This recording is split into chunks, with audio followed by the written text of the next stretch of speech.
Hey everybody, we're back with another episode. Dustin and I are iced in at our respective homes, so we tried to do this remotely.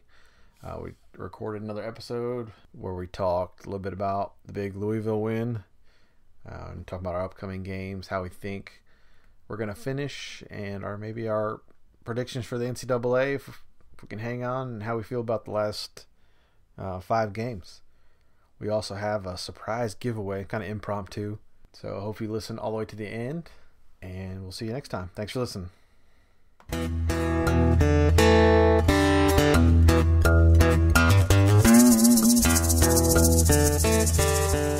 What's up, guys? Welcome to episode 2 of the Red and White Podcast with D&E. This is a podcast that's now about a basketball team that has hopes for the NCAA tournament. What you think, Evan? How about that resurgence? Just after we were selling the farm after the blowing the Virginia game. I mean, I don't know about you, but I was trying to start a fire in the parking lot after that. I really tried to tone it down, but I was pretty pissed off. Yeah, that was a frustrating one. I think it was a pretty raw recording we did of after that one. Yeah, but I think I may have been madder after the Louisville game. We won, but it pissed me off. Like, how are we that inconsistent? That's the frustrating part that we've seen with under Gottfried, and I know it's Gottfried's players now. They're younger and didn't have them before and all that stuff, but man, they've been so close to beating everybody, or almost everybody. I mean, Virginia twice, and the Carolina game, and the Notre Dame game. And, the only game they really got blown out was Clemson, and that was just whatever. But Clemson. That's the frustrating part. After you play a game like Louisville where they're playing so well. And then you look back, just a few days beforehand, like, how did you not do that against Virginia? The opportunity was there. Yeah, I don't know if the difference for the past couple of games, if you look, I think it's the past 5 games. Cat Barber has just been money. Louisville, I looked it up earlier, 21 points, 4 assists, 2 turnovers. But then you go back and look at the Virginia game, and he scored 11. That's what I've always expected Cat when they recruited him. I mean, he's played the last few games, Virginia may be the exception, but he's played the last few games just being aggressive. He's shooting a little more. He's going to the basket, which is his best asset, is playing fast, playing towards the rim. With him playing like that, it takes a little bit of pressure off Lacey and Turner. It's a completely different team. It's really good to see. I mean, if he keeps that up, they're going to be a hard team to knock out. Knock out if they make it. Well, they're going to be a hard team to knock out the ACC tournament. I think anybody can win the too. ACC tournament at this point. But does that state team show up, or does Clemson team show up? Yeah, again, that's the frustrating part. They have it. They have the pieces. If Cat's playing like that, they definitely have the pieces to do it. Yeah. What is nationally? What does a win like that look like for somebody looking at the results? Say, oh well, they took down Duke, took down Louisville, but they got curb stomped by Clemson. I don't know if if they're going to look at the Clemson game. I think our strength of schedule. I saw somebody tweeted earlier was 2, which is pretty good. And I think 2? their I RPI didn't realize it was that high. Yeah, it's 2, which is impressive. Gottfried. The one thing Gottfried does have down is scheduling. He knows how to schedule his way into a tournament. We've seen that in the last few years. Plays good enough competition to get them in there. But with that strength of schedule, and I think the RPI is 43 right now, so I'm feeling pretty confident. I think Joel Lenardi's got us in the last 4 in. Yeah, at the moment. For now. Yeah. But there's not necessarily easy schedule coming up. I mean, we've got 5 games left, and 3 are away. Yeah. So I look at it, and Virginia Tech tomorrow. I feel pretty good about the game. We'll talk about that one. Carolina, no state fan should ever feel good about playing a Carolina team. Oh, we're getting them in. I know you do for some reason. I've thought we were going to win there all year, even after we lost at home. I don't know what it is. Anyway, too many Bears. Virginia Tech, Carolina, and then at Boston College. That should be a win for this team. I know at anywhere on the road in the ACC is not a guaranteed win, but I feel pretty good about that one. For some reason, Clemson's a hard place to play for a lot of ACC teams. I think we'll go down there. We might be all right.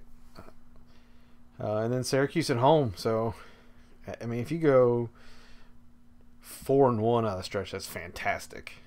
3-2 still going to be pretty good. 3-2 gets to 500. Is that right? I believe so. I'm not sure what the conference record is. Yeah, that was 18-13. That's tough. I mean, we're sitting here talking about the tournament, and we're in 11th place in the ACC right now. I know, but that just doesn't feel right. No, it seems like it should be better. I mean, you look and there's Florida State's above us. Yeah. Clemson's above us. But who have they played? That's the difference, I think, that they have to look at when it comes time to pick a team. I suspect it'll level out there a little bit.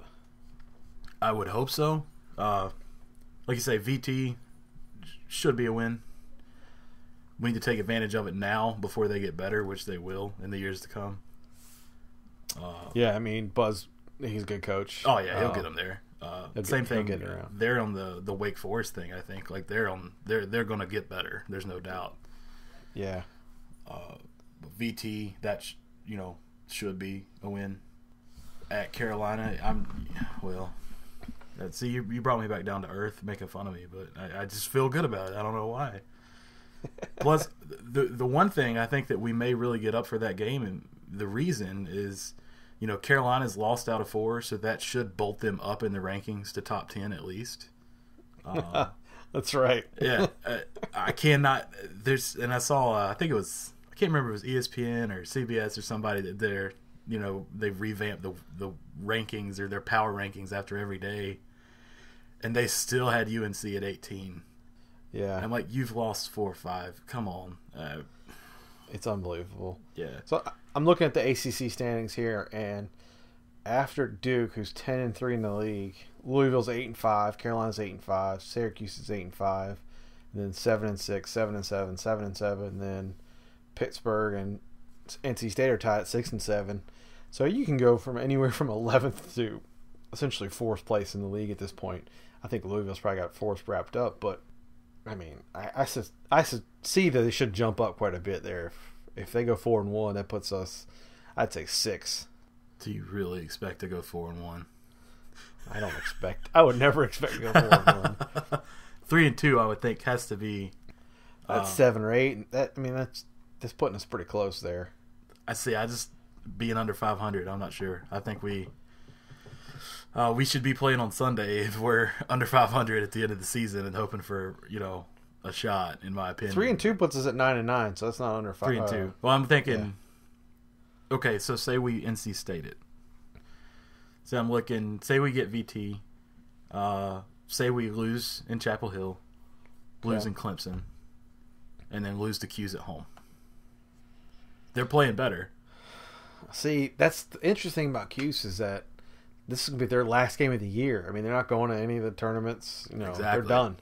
So they could either pack it in or they could play inspired. I'm not sure which team's going to show up, or you don't see this very often, so I don't know what's going to happen. It was funny, the Syracuse Duke game. I was just crossing my fingers that they won every game they had except for us.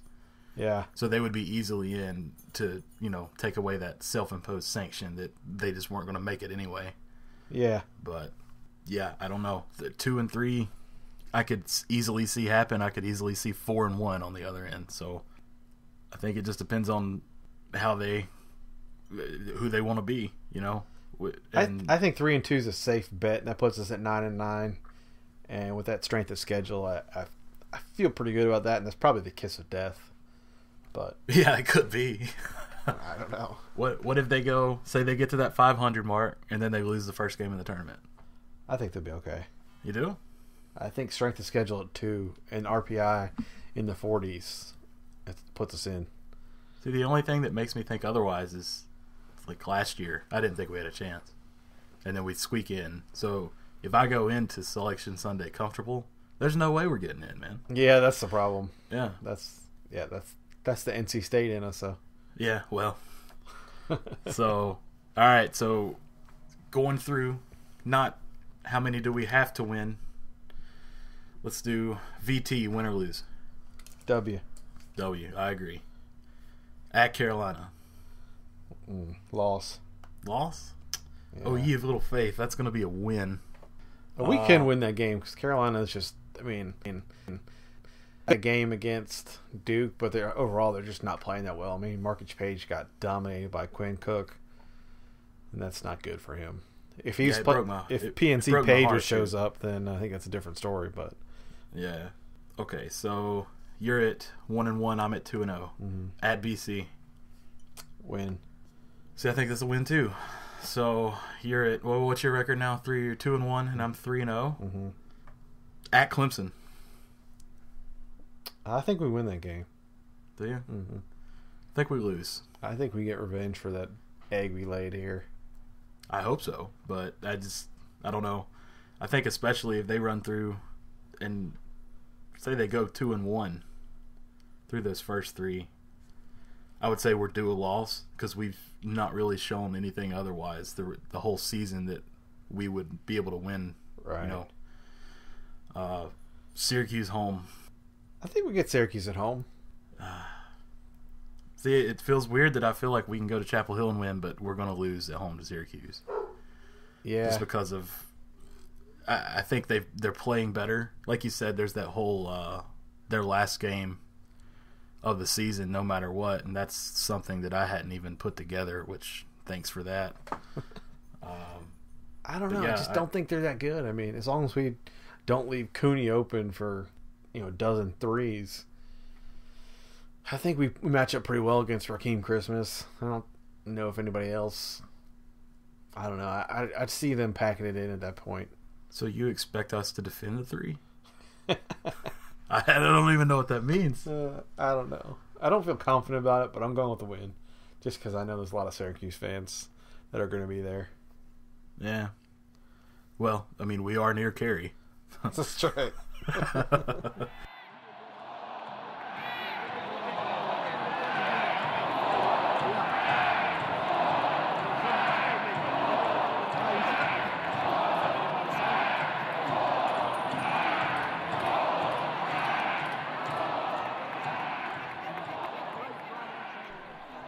Since we don't have an official sponsor yet, we're going to use this break to talk about us.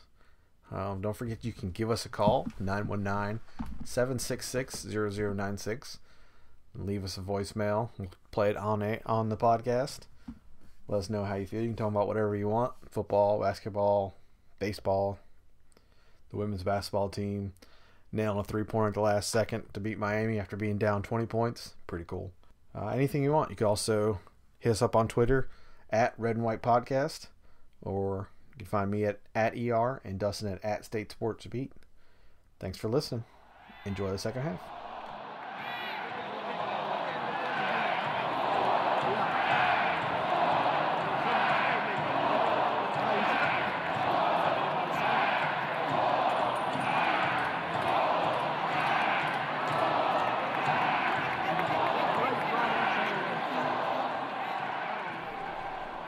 All right, so basketball should finish well. We're confident. So let's make a touch on football.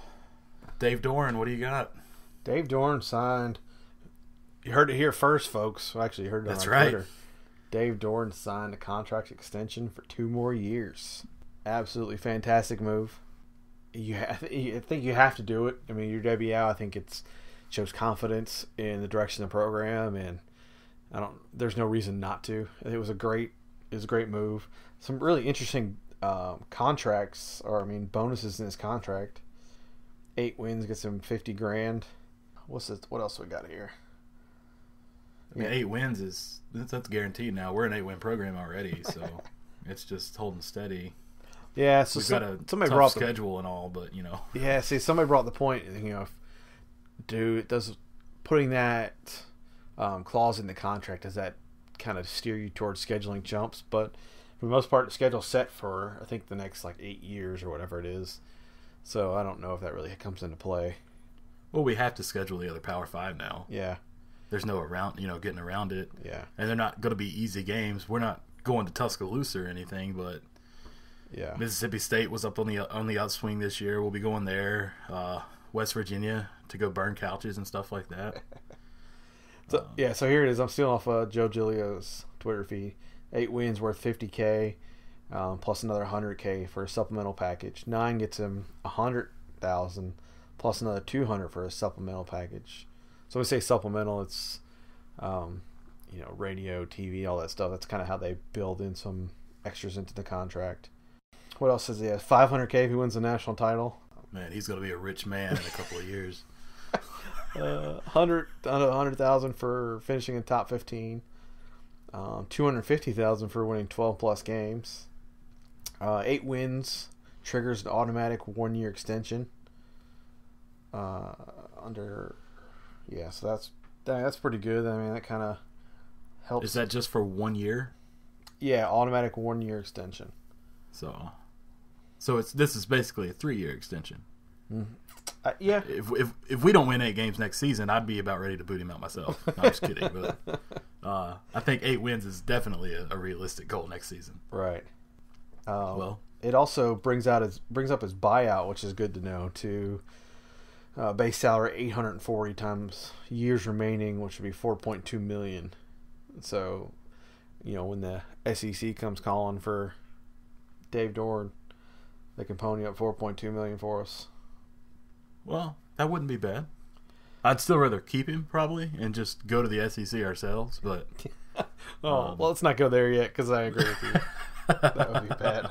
That's a whole different episode. That is a whole different episode. But yeah, I think it's something they definitely had to do. I think it was awesome of her to do it after, some people may fuss and, well, he's been here.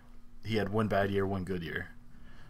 I think it's nice, and it really gives her or shows her confidence in where the program's going to give him that extension after the 1 good year. Yeah, absolutely. You could absolutely see the growth after the 1 season, and I think that's definitely it speaks for her confidence in the program, her confidence in the entire coaching staff, really, because it wasn't just him that got a good deal. If I'm understanding right, they got some raises, didn't they? The assistants? Yeah, so I think all the assistants got raises. I don't know if those numbers have been put out yet, but so Doeren gets the extension, but all the assistants get raises as well. We saw, earlier in the year, Matt Canada's extension got an extension after we kept him from leaving for Tennessee. They were pretty pissed about that, from what I read. Oh, it's funny too. I saw, and I actually believe, I don't think it's necessarily just a money thing, but he said that basically he wanted to keep his family in Raleigh as opposed to Knoxville. Yeah. Education, general, living itself, which speaks a good deal to the city itself, which obviously it's helped. It may or may not. He may have been bullshitting, but it helped keep a coach, and that same everything that he said can be used for recruiting as well. So enjoy the city you live in. It may help you have a better football team in the end. Yeah, I think that's part of it as well.